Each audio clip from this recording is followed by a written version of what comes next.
It's Diane, the massage mentor. I'm so excited to be here with Ann Williams. You are making a movement. There is a movement happening, Ann. There is a movement happening. You are a wealth of information. I'm really excited to have you here. I'm excited to be here. Thank you so much for asking me. It's great. It's nice to meet some of your audience and have a chance to connect with them and share sort of what I've been working on since March, when we all went into lockdown and our lives changed forever. Well, before we get into all that, I just have to get into you a little bit, Ann, and I just have to say thank you for all your hard work. You've been around for over 23 years. You've written books. You've worked with the biggest massage companies in the universe. You have worked and created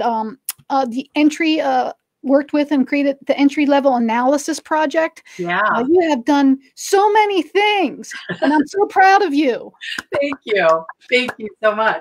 It's so amazing. Now, did you want to touch a little bit on the entry-level analysis project? Only because I feel like that kind of gives us an idea of how this all kind of happened for you. You just seem to be a very brilliant woman who's able to organize a lot of facts and ideas, get them written down, and get stuff done.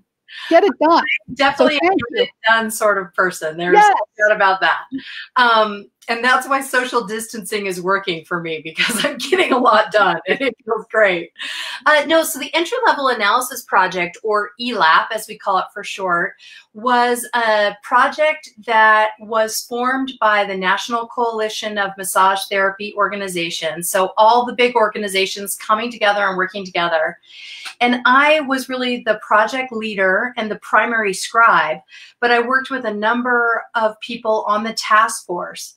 And our group, the whole reason for this project was to precisely define what a person must know and be able to do to work safely and competently at the entry level. So you'll notice that I'm using the word competently very precisely. And the reason for that is, at the entry level, we don't think that people, or our task force didn't believe that people needed to be experts in massage.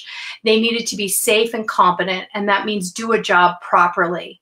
And you become excellent through years of experience and through really being lifelong learners, believing that there's always more to learn as a massage practitioner or therapist. There's always sort of the next level that you can get to. So we really wanted to say, how do we define safe, competent practice? And I think we did that very well.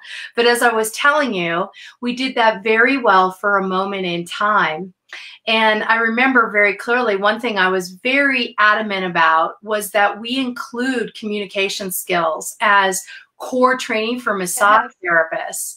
And we did this very lengthy process where we created these learning objectives and pages of them. Some people spent 10 hours giving us feedback, and you literally could vote this one in, vote this one out. People voted out communication skills. It was really interesting. We kept 7 hours.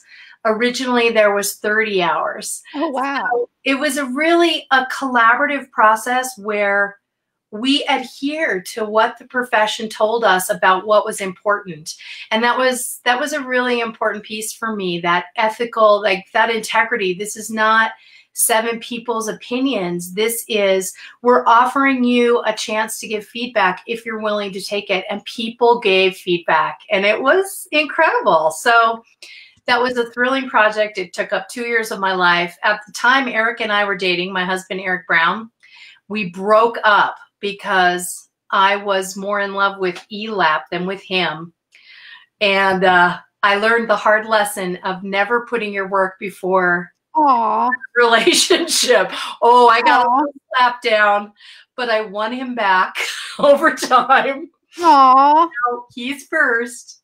and everything else is second. So that's a good point too. Well, I think you hit on two good points in just explaining that. We haven't even gotten to the bulk of things yet, but one is communication is such a big part of the massage industry. Yeah. I mean, you can be the best massage therapist in the whole wide world and not be able to relate and talk to people, and it's not going to help you. And then two, for all of you out there building your massage empires and doing classes and doing this, relationship first. Yeah. Right. The people. Yeah. So that's a bonus. Yay, Yeah. Eric. Yay, Eric. Yeah. So you have put together a beautiful digital project about COVID-19 and some of the ways that we can go about reopening. And that's really what we wanted to talk about today, preventing disease transmission in a massage practice, which to me is, of course, a super hot topic. And who would have guessed that this was our big, exciting topic? But, it's important stuff, especially right now. And so what kind of considerations do you feel like therapists need to, what kind of considerations do they need to make now as they're thinking about reopening? And then some of us already have reopened. I know here in Pennsylvania, we have not, but. Yeah. So really the way that the textbook, it's a digital textbook. And one of the things that I'm really committed to is every single week I update the COVID-19 material because it is evolving so rapidly. I actually just last week, I restructured that chapter completely. And some people are going, wow, this chapter is really different. It's like, because enough of that information now has settled out that I wasn't really able to before. I was just sort of saying, and we think this, and we think this, and the CDC says this, and the World Health Organization says this. And I think that this applies like this to the massage profession. But now I feel like we're at a point where we can make some solid recommendations. And what I try to do, and I like to frame this appropriately, I'm a massage therapist. I am not a physician. I am not an expert on diseases. What I try to do is read everything that I can from the CDC and the World Health Organization and look at what they're saying to nurses and doctors and frontline professionals, and then take that information and apply it to the practice of massage. And what does that mean for us, for our unique circumstances? And one of the things that we have that's unique is we are in close contact with the client. We cannot maintain 6 feet of distance and provide massage. And I think that is the number one thing that we need to think about in terms of our safety. So in the book, there are 7 chapters that are core information, and this is standard practice. Like, this is what we do as massage professionals every single day. And then there's chapter 8, which is about human coronaviruses and COVID-19 and what it means to, I use the term supercharge. We have to supercharge our policies, our procedures, our knowledge, our sanitation, our hygiene, our session sort of flow and transitions. So what I've tried to do is say, this is what it means to supercharge your knowledge. This is what it means to supercharge your policies. Here's some policy language that you can use as a starting place. And then this is what the session looks like to keep everyone as safe as possible. And Lee, I'm sorry, I'll just share this and then shut up a little. In an interview I did recently, someone was really pressing me. If somebody does everything that you tell them to do in this book, will they be safe? And I was like, I'm not sure. Good answer. I think they'll be safer. But this is one super contagious virus, and 35% of the population are asymptomatic carriers. That means you as the therapist could have it and have no clue. And a client could say, I have absolutely no health conditions right now. I am 120% healthy, and they could not be. So I think we are working with risk. And I think we all have to be super clear about that. And we have to be clear with our clients about that. And that's hard because we're used to saying, no way, man, you're safe. Come on in. Take your clothes off. Get under the sheet. Yes. It's like, you're like, okay, I'm not safe. There are little respiratory droplets floating around, and I might inhale one, and it might get me. So with that, before we start sessions, what are some of the changes in policies and procedures that you're suggesting that we do even before we get to the point of a session? So I'm suggesting that we have a number of policies and procedures that we use even before the client shows up. And I'm suggesting that we do as much client therapist business as we can when no one is actually even on the premises. So there's a health screening phone call we're going to make. There's a brand new informed consent, and it includes informed consent of understanding that you're still at high risk, that you're at risk, not at high risk, but that you're at risk because of close contact, that there's a high risk informed consent where you understand that if you have these particular underlying conditions, you know that you could get a serious case of COVID-19. There's the consent that in the event there is an outbreak of COVID-19 at the facility where you receive massage within 2 weeks of your appointment, that the health department may contact you for contact tracing and follow-up, and that you will be making, as a therapist, people's names available to the health department in the event of a COVID-19 outbreak. Now, one of the things that I did, because this policy language is hard to write, so I created a document that I created a number of resource documents that people can download and use. I pulled the branding off of them, so they're brand free. So you can either rewrite them and use my language or similar language with your branding, or just send them as they are. And I also did 4 safety training videos that live within the body of the textbook that just give you the highlights. If you don't have time to read 8 chapters of a textbook, I totally get that. And really, nobody has any time right now. We need to move it. So there are 4 videos that sort of say, and I'm very structured as a person, like I'm an instructional designer.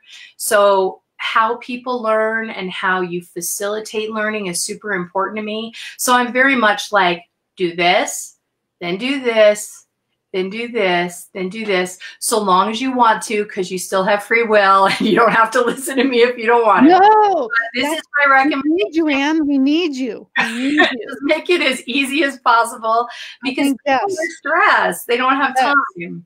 And there's just everybody, we as a community, as a body, we all have our areas of expertise and our specialties and things that we're good at. And I can tell by talking to you that this is an area of expertise, putting information out there in a really clear manner that massage therapists can use. And another thing too, then I really thought was, and I already got something from that, honestly, because I didn't think, oh, you know, I have to tell people that I might have to give their name out. Yeah. Because then when you have to do it after you've already seen them, that becomes a whole different ball game than if you do it before. Because then, you know, it's like backtracking, like, oh, God. So you're helping all of us not to have to do that backtracking. So please, everybody, get online and check this stuff out. I'll put all the information at the end. And one thing, too, that I like, and this just piggybacks off of what we were saying, what are a couple quick suggestions that you do with screening clients before they come in then?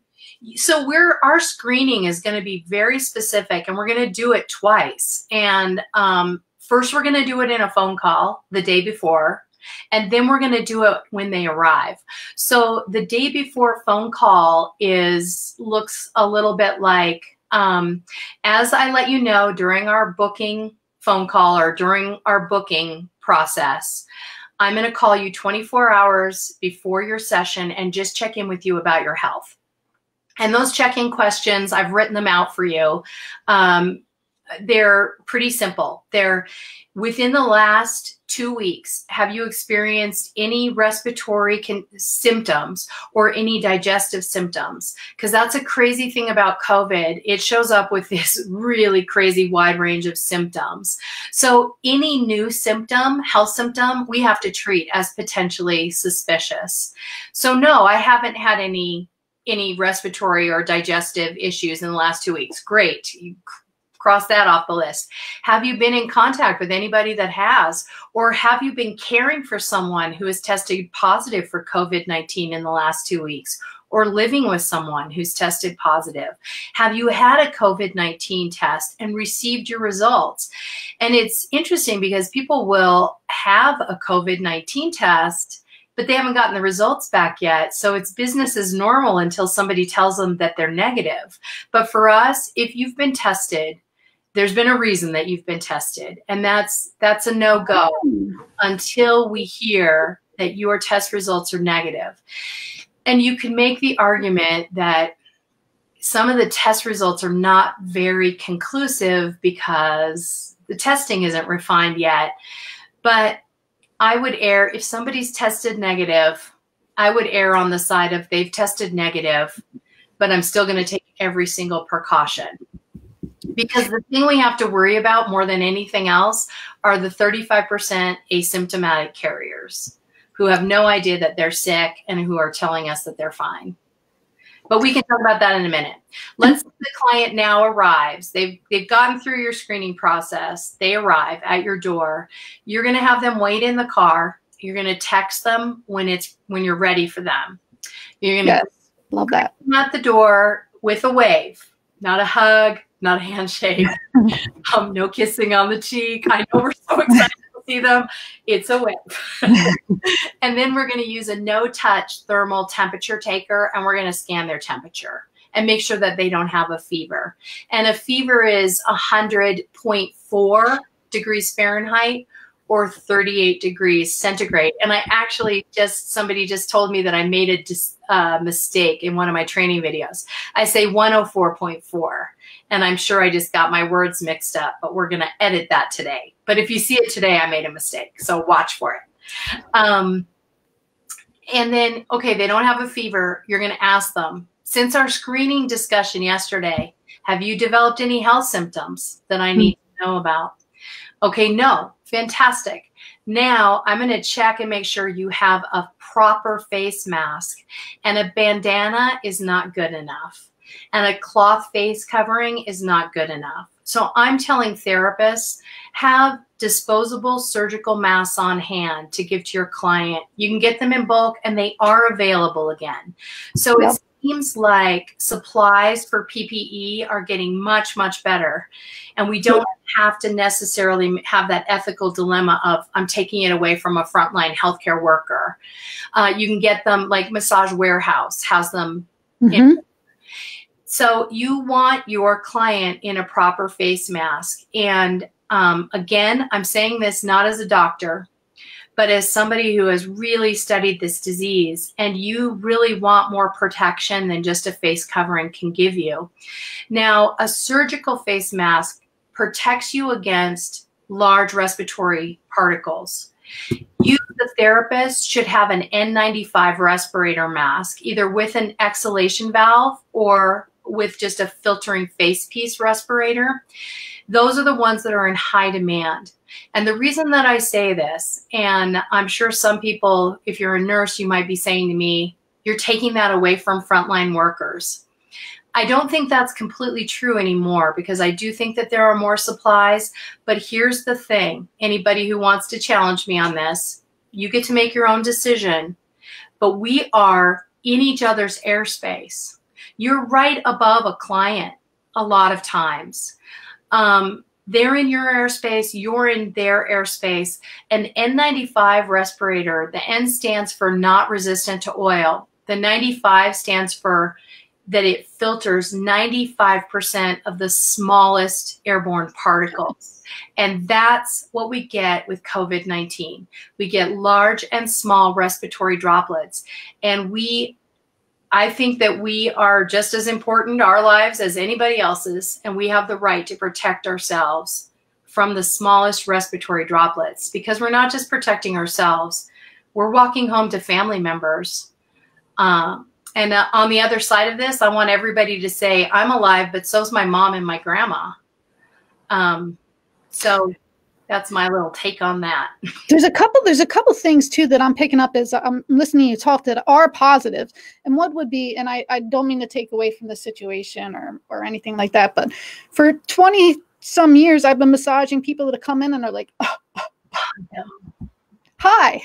I'm like, massage my hands. So it's so true. We're super to a degree. Yeah. We're comfortable passing around the common cold, is the truth. Our society has decided that it's okay for us to pass around the common cold. People typically show up to the office when they're sick with a cold. They show up for their massage. And we're always in that gray area of, do I send you home or do I give you a massage? Because not anymore. Yeah. But so to me, like, that's kind of like a positive thing that came out of this is I don't mind necessarily massaging people with a common cold, but I'm not a doctor. I don't know if it's a common cold. This will definitely put a lid on any questions with me working when I'm not feeling well and them coming in when they're not feeling well. So I think that that's a silver lining in some of this. And then it asks us just to sort of ramp up. Like if we were living down here, we are now living right up here. We're going to develop habits. Like a lot of therapists have been saying to me, are you kidding me, Anne? Do you really expect me to follow this safety protocol? And I'm saying, I do. And the first week that you do it, it will be miserable and hard. And the second week that you do it, it will feel like your old routine. Like we're super adaptable humans. Like we resist, we resist, we resist, we resist. And then we go, oh, I really do have to change. And then we just adapt super fast and we're fine. Yeah, it'll be one hard week of getting this to feel like a habit. And then you guys are going to be fine. And it's going to feel like old hat. And when we go back to the other way, because we don't have to be so careful again, that will feel hard because it won't feel like enough. What do you say? I mean, I've already experienced this and we haven't even opened yet. I had a client that he had called in, said he wanted to get in when we opened. And he said, are you going to make me wear a mask? And I said, well, it's not me that's making you wear the mask. It's actually the state that's making you wear the mask. He said, well, fine, then I'm not going to come till I don't have to wear a mask. And then two, I've had other people saying, and I'm sure you have answers for some of these questions. When I'm face down and I have a mask on, I'm going to die. Yeah. And I think that's valid. I want to say that one's valid. So what I'm suggesting, and what I'm suggesting that people do is just take a pillowcase and you're going to kind of lift the foam of your face cradle. You're going to tuck it in between the foam and the hard portion of your face rest as much as you can, kind of around the edges. And it's going to hang like a hammock. And it's not going to be up by their face. They're going to hang their face into it. And that way when they cough or breathe, because breathing also spreads respiratory droplets, it will catch it in this pillowcase. And then when you take that pillowcase, like when you're ready to change their position, you just grab the top of the pillowcase and kind of close it and pull it down and then take it and put it into a trash bag and sort of roll up the trash bag so that it's out of your way and it's handled. And then have the client decontaminate their hands with an alcohol-based hand sanitizer and put on the disposable mask that you've given them. Not a bandana face covering. It needs to be a proper face mask. I can't use this? You can to look stylish.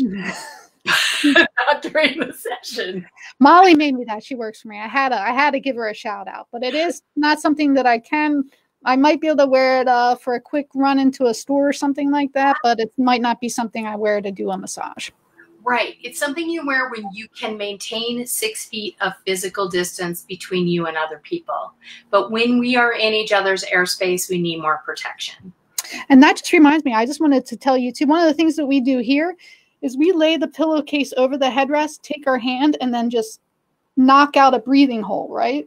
Oh, yeah. So it all goes in, and it always has kind of made that, and then you just, pull it out. But I just didn't know if that was, you can just lay the pillowcase on top of the headrest and go, doot, and it just pushes it, make a little hole, and it gives you that little cradle too.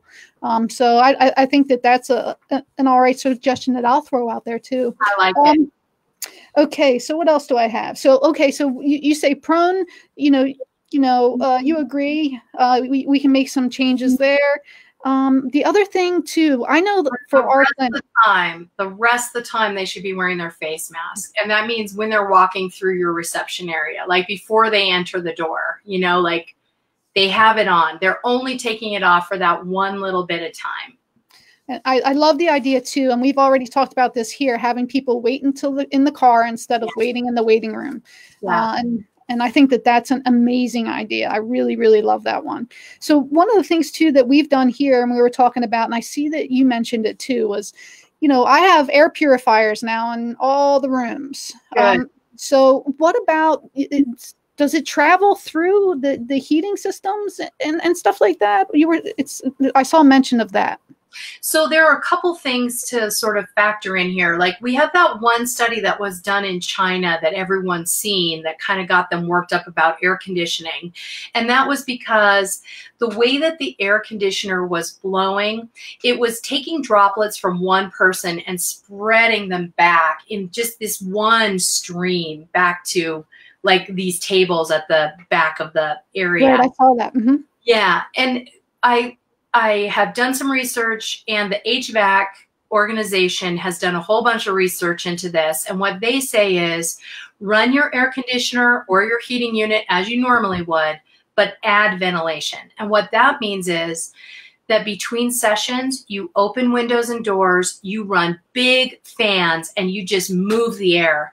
Like the biggest concern for me for therapists is we're in little enclosed spaces with a client. Like it's like smoggy sometimes by the end of the day. Yeah, exactly. Oh, I was always opening windows as it was because I'm like, yes, it's like dense.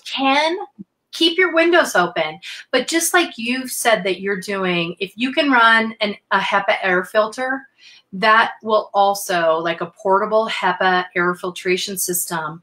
Now, I have to just say there's been no research on COVID-19 and HEPA air filtration specifically, but HEPA filters were used very successfully with SARS in isolation wards to cut down on disease transmission.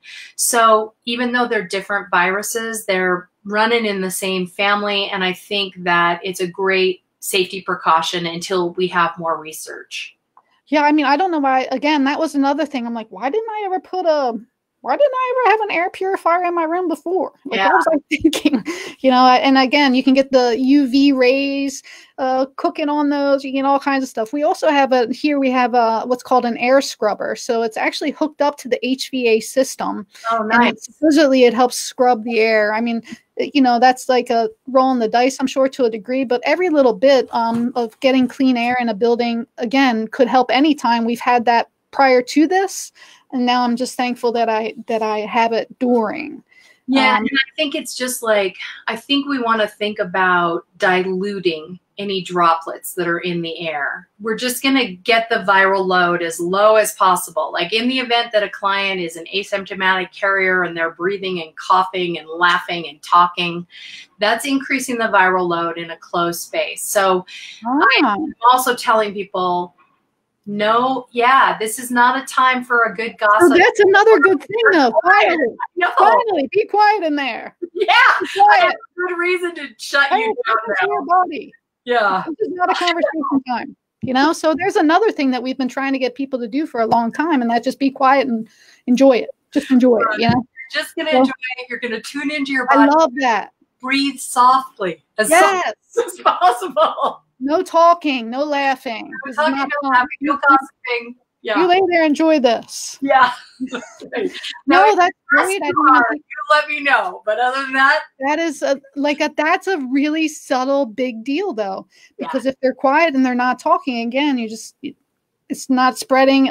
It's the less chance of spread if something is there. I love that too. That is really, really, really, really, really awesome. And then there's a couple questions that have been coming up a lot in my group, and now I have to mention them too because they're in the comments. Okay. One, there's two.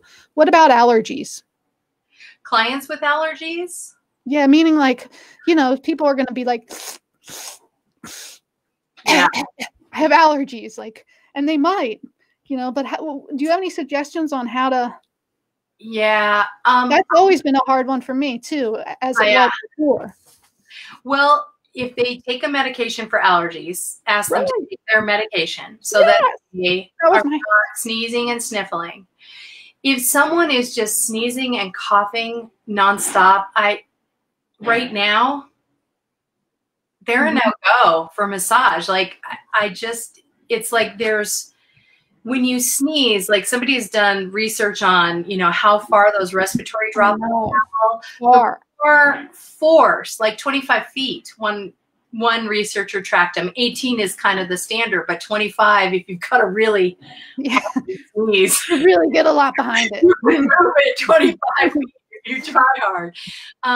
If somebody's walking around sneezing and coughing, even with a face mask on, the respiratory droplets are coming out the sides of those masks.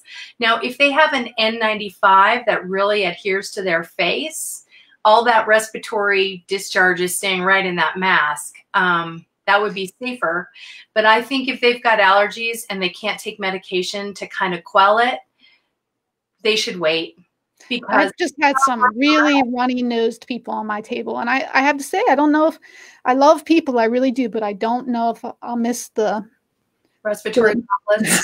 I don't know if I'll miss that. So I do. I think that that's fair and reasonable too. Take your allergy medicine, you know, before you come in. If your symptoms don't subside, it's probably not going to be the best massage for you anyway, because you're not going to be able to relax. Please reschedule.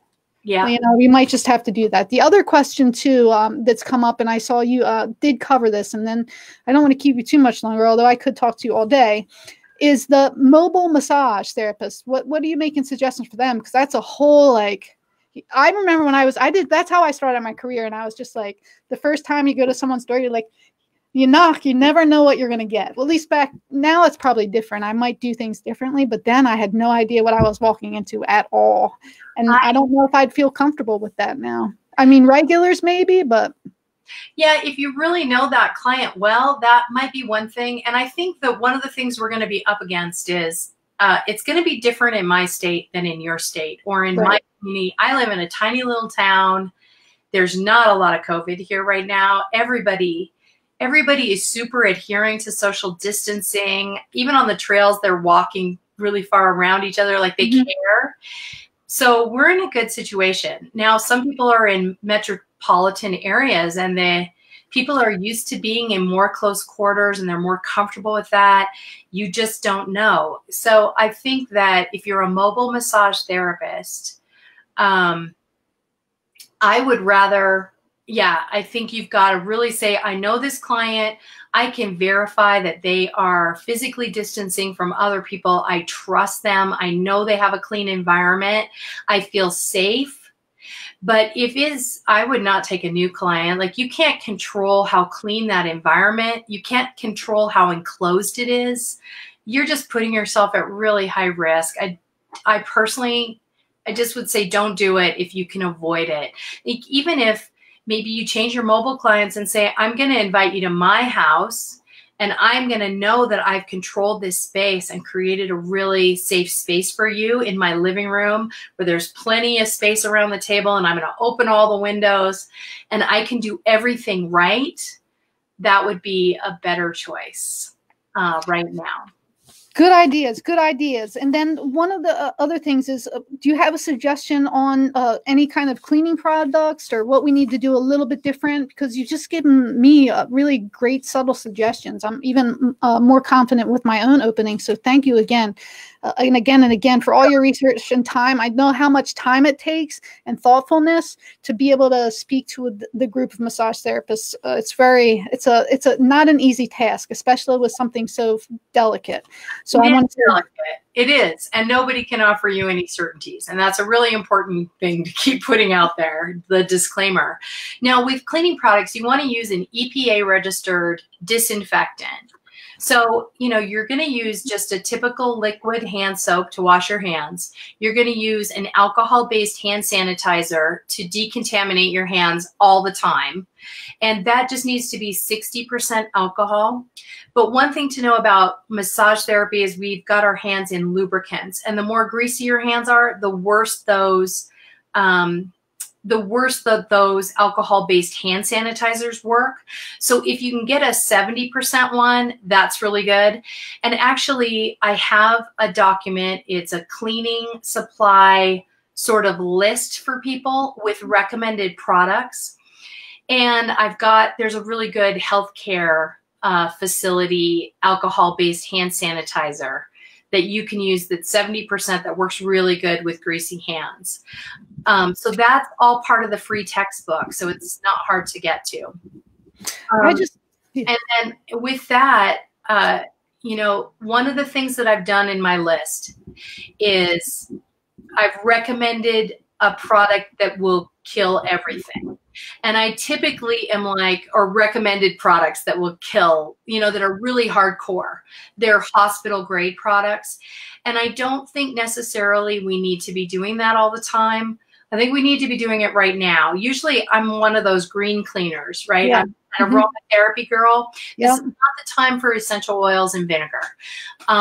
This is a time for some serious product because this is time for science. We got some serious corona out there. We got a serious virus out there that wants to take down a lot of people. So we have to be super careful. And then when it's over, we're going to go back to our clean, green cleaning practices where we're protecting the environment as much as we're protecting ourselves and our clients. Mm-hmm. But right now, the products I recommend, I will admit to you, are very strong. So make sure that you're wearing a face mask so that you're not inhaling those products. You're wearing cleaning gloves when you're using them. You're taking care of yourself because they're not like vinegar and essential oils. They're a lot stronger. And then, so with that, I'm guessing you have a list of laundry detergents that we could use on anything. Any laundry detergent you're using right now works. And in fact, I should say about COVID, which is really interesting. There's been some research at what university was it? St. Louis Hospital. And they tested all these cleaning products. And basically, COVID is not special in terms of what it responds to. It responds to the alcohol-based disinfectants, to hydrogen peroxide, to bleach-based wipes. Like if you get the Clorox bleach wipes, those are great because they don't require any surface time. Like sometimes with the alcohol-based disinfectants and the hydrogen peroxide, they need to sit wet on a surface for a period of time. And that can really throw off your cleaning regime. So I just say for now, I'm just wiping everything with a hypochlorite or bleach-based wipe. And we know it's going to kill it fast, and we can move on. The other thing to know, which I haven't incorporated into the textbook because this is very new, is, and the CDC has been a little wishy-washy on this. I wish they'd get their facts a little more deadline. Just tell us how you want us to do it. So they're saying like surface contact, indirect contact, where somebody touches their nose, touches a surface, you walk along, touch the surface, touch your nose. That happens a lot less with COVID. COVID hangs in the air in small respiratory droplets, and we go, and there we go. So I think I've maybe overdone the surface disinfection piece a little bit. I'm going to just put that out there gently and say, clean it really well anyway. Better safe than sorry. Mm-hmm. Another thing that I love about what you're doing is that it is digital and that you can keep updating it with new information. Because one of the things I've been saying too is it's hypothesis to a degree. And so we really get rocking and rolling. The information is going to keep flooding in. And you know what, Anne, I trust you to collect that information and give it to us. I think you're doing a wonderful job. I have to say that I think it's super duper thoughtful. I think it's really, really brave. And I think it's really, really vulnerable. Because to put yourself out there and put this stuff out there is a really big deal. One, because unless someone's in your arena, it's really easy to stand back and go blah blah blah blah blah blah and blah blah blah. Well, okay, if you know more than Ann, please give me a call. We'll get you on, and you can tell us if you can tell us whatever you want. We're open to more ideas, but for right now, Ann has gotten together preventing disease transmission in a massage practice on the massagemastery.online. I'll put up all the information. Please check it out. I hope that you guys have learned something already from Ann, because I know I have. And seriously, Ann, I just, person to person, massage therapist to massage therapist, thank you so much for your hard work. I mean, I've done a couple books. I know how much time it takes. And when you're dealing with facts and like stuff, procedures, and they change and it's hard. And I'm so proud of you. Thank you. That means a lot. I really appreciate it. And the book is free, and it will continue to be free for forever. And, we just added, if the idea of a textbook, and this is a digital textbook, you can't download it and you can't print it, so I can't provide you with a printed copy. When you use this, there's a piece in there in chapter 8. I've done 4 safety training videos. So if you don't want to read it, which I totally get, the idea of reading 8 chapters of a textbook really doesn't sound like the perfect Saturday. I get that. Then you can watch the videos, and they're going to walk you through. And there's a ton of resources in terms of documents for your clients, new policies and procedures with all the language written, because that's such a huge piece and it's so hard to do that. So I've done that. I did that, and I think it sounds pretty good. You did that. And the cool, like all the things that you've been, your background, working with all these big organizations, you know how to do it.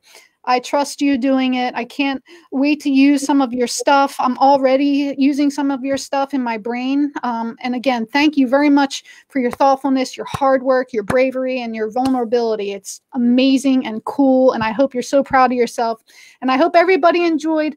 I'll put all the information you need to get this digital book up. If you haven't already found it, it's everywhere, and everyone should check it out. And if you don't want to read the 8 chapters, watch the 4 videos. It won't take you that long. Right. Right. And thank you. Thank you. And hopefully, maybe once we get through a little bit further on things, maybe Ann will come back and update us what she's doing and what's going on online. So thank you very, very, very, very, very much. This was awesome. My pleasure. Everybody, we'll see you next time. Thank you very much for joining.